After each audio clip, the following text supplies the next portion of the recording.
présent aimant, Jean-Yann a accueilli avec joie une seconde paternité tardive.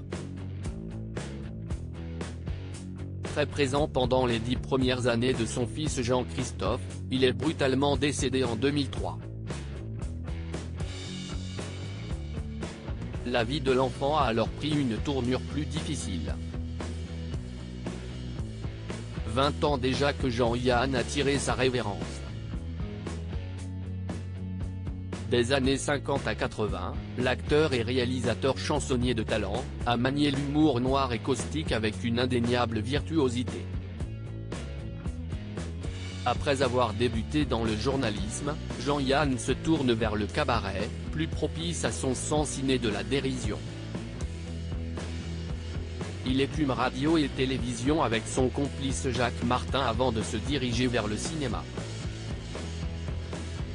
Devant et derrière la caméra il fait hurler l'hexagone de rire avec des longs métrages irrévérencieux devenus cultes comme Tout le monde il est beau, Tout le monde il est gentil ou 2 heures moins le quart avant Jésus-Christ.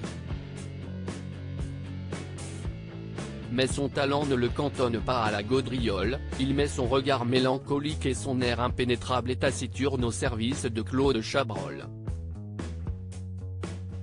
Il interprète pour lui 2 assassins qui marquent l'histoire du cinéma français dans Que la bête meurt et Le boucher. Un second enfant à 58 ans, père d'un garçon prénommé Thomas, né de ses amours avec Sophie Garel, le comédien renoue avec la paternité sur le tard lorsque Christiane Fugen von Babenhausen, fille d'un aristocrate allemand et d'une brahmane indienne, donne naissance à Jean-Christophe en 1991. Le comédien est alors âgé de 58 ans. Il faut faire des enfants quand on est vieux, parce qu'on les emmerde pas longtemps, dira-t-il avec cet humour grinçant qui le caractérise au sujet de cette paternité tardive.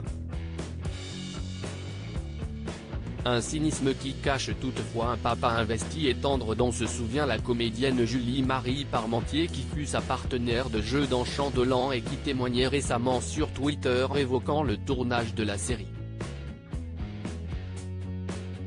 Il est à ce moment-là fatigué. Son fils de 9 ans doit le rejoindre et je crois que cela l'inquiète un peu, qu'il est soucieux de protéger au mieux son enfant, indique-t-elle, se remémorant également des moments de tête-à-tête entre père et fils, le soir, au restaurant, après une journée de travail éprouvante, un souvenir poignant pour l'actrice. Un an après la diffusion du feuilleton Jean-Yann s'éteint, victime d'une crise cardiaque, et la vie de Jean-Christophe va s'en trouver bouleversée. Le fisc gèle tous les revenus de l'acteur, il faut vendre la maison de Morsain où Jean-Yann avait fait planter 400 arbres pour qu'à l'âge adulte son fils possède une forêt.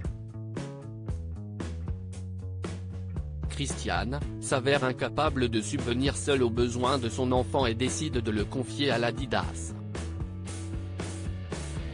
Elle ne l'y récupérera jamais et s'éteint alors que le garçon vient d'atteindre sa majorité.